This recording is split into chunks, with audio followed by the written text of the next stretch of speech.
Guido Lorenzo de la consultora LSG ha hecho un relevamiento que viene haciendo la consultora habitualmente y llamó la atención, Guido, que en noviembre te está dando por lo menos una desaceleración de alimentos que podría significar tener una inflación debajo del 6%, según la medición de ustedes, en noviembre. Sí.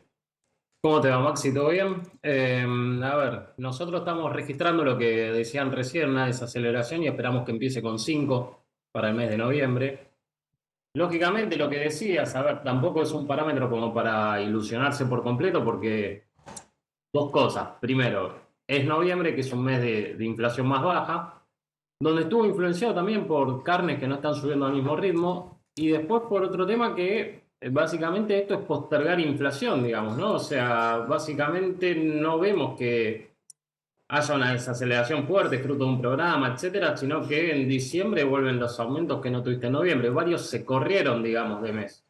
Entonces, no vemos ahí algo que sea sostenido en el tiempo, podríamos decirle. Y después algo que estuvimos hablando ya un par de veces, que es, mirá, aún así, imagínate que el programa antiinflacionario exista y funcione, partiste con malos precios relativos, es decir, tenés tarifas, tenés algunos servicios regulados que tenés que actualizar y tipo de cambio que en algún momento tenés que corregir. Todo eso en algún punto o en algún momento del tiempo, sea el mes que viene o durante el año siguiente, va de vuelta a disparar los precios al alza. Entonces, mi punto es este, nos está dando una desaceleración, no nos ilusionemos con que esto se va a perpetuar durante todo 2023, ni mucho menos en diciembre, digamos, ¿sí? Hay que tomarlo con cautela y tampoco festejar que estamos con una inflación de más de 5% mensual. Claro, lo que sucede también en octubre, la inflación de alimentos, sobre todo la canasta de indigencia, la canasta de pobreza, dio 9%.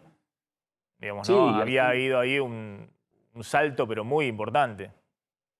sí, y son indicadores que te marcan un poco la vulnerabilidad social, ¿no? Digo, la pobreza cada vez un poco más en el límite, la indigencia, posiblemente la distribución del ingreso hasta te mejore paradójicamente. ¿Por qué? Porque estamos todos más pobres, simplemente.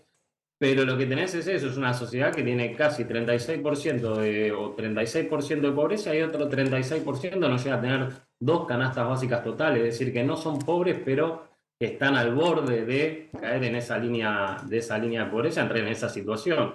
Así que eso es una situación social complicada. Guido, coincide en el tema de alimentos o lo que se llama inflación núcleo, tanto la medición que hacen ustedes en la consultora del ESG, también he visto la de Orlando Ferrere, que creo que le falta una semana, nos decía Fausto Espotorno, pero también la inflación núcleo estaba en el 4,3%, 3 semanas, es decir que probablemente pueda llegar a estar con 5, 5 y pico, 5 y medio, 5 y pico, es decir, no empezar con 6 la inflación en noviembre, pero como decís, diciembre siempre es un mes inflacionario y obviamente estás en un sendero, un régimen inflacionario muy, pero muy elevado. Lo sumo a Fernando Sabore de la Federación de Autoservicios para ver si efectivamente han notado algún tipo de desaceleración en los listados de precios que le llegan a los comercios a partir de lo que se anunció, de precios justos y otros anuncios por parte del gobierno. Sabore, ¿qué tal?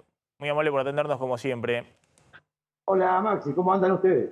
Bien, ¿notan algún cambio en el régimen de remarcaciones de precios de los alimentos? Tal vez en las empresas que tomaron la responsabilidad de llegar al 4% y nada más, en algunas empresas vimos que un tanto amesetó Maxi. Pero digamos que hay muchas empresas que están fuera del convenio.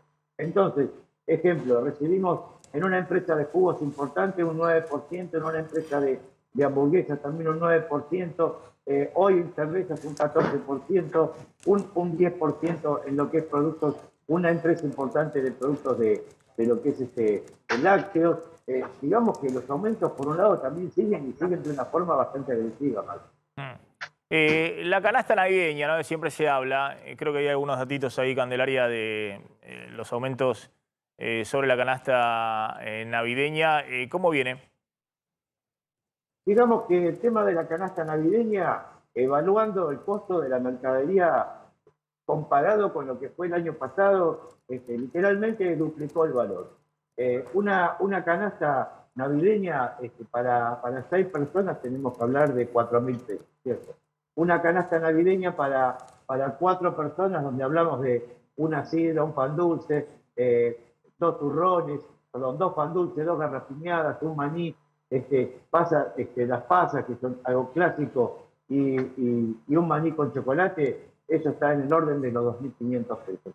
Un pan dulce, para ser preciso, Maxi, hoy un pan dulce de las marcas que trabajamos nosotros, las conocidas, sí, hay que venderlo entre 400 y 500 pesos, de 400 gramos. Recuerdas que el pan dulce históricamente venía de 800. ¿Y los precios respecto a diciembre del año pasado, qué porcentaje de aumento? No, digamos que es el doble. Es lo que la inflación marca, ¿no es cierto? O sea, evaluamos que un pan dulce que hoy lo tenemos que vender en 500 pesos, el año pasado lo vendíamos en 250 pesos. El 100% de aumento. 100% de aumento. Vuelvo a Guido Lorenzo. ¿Cómo queda la estimación de la proyección de inflación para este año? Guido, estamos últimos 12 meses, 88%. ¿Cómo calculan que va a cerrar? Nosotros estamos esperando más o menos entre 5 y 6 para noviembre y después posiblemente una aceleración ahí en diciembre entre 6 y 7, más cerca de 7, con lo cual vamos a estar rondando el 100% de inflación. Podemos así entre 98 y 103. Claro, digamos unos meses en el verano que aún desacelerando al 6-5% vas a estar por encima de enero del año pasado, entonces la interanual, los últimos 12 meses vamos a tener probablemente inflación de 3 dígitos en algún momento en el verano. Si no llegas ahora en diciembre, lo vas a tener entre enero y marzo, seguramente. Entre enero y febrero. Exactamente. Guido, gracias, como siempre, muy amable. Guido, bueno, adelantemos uno de los... Y gracias, Sabore, también muy amable. Vamos a volver a un ratito con el tema económico.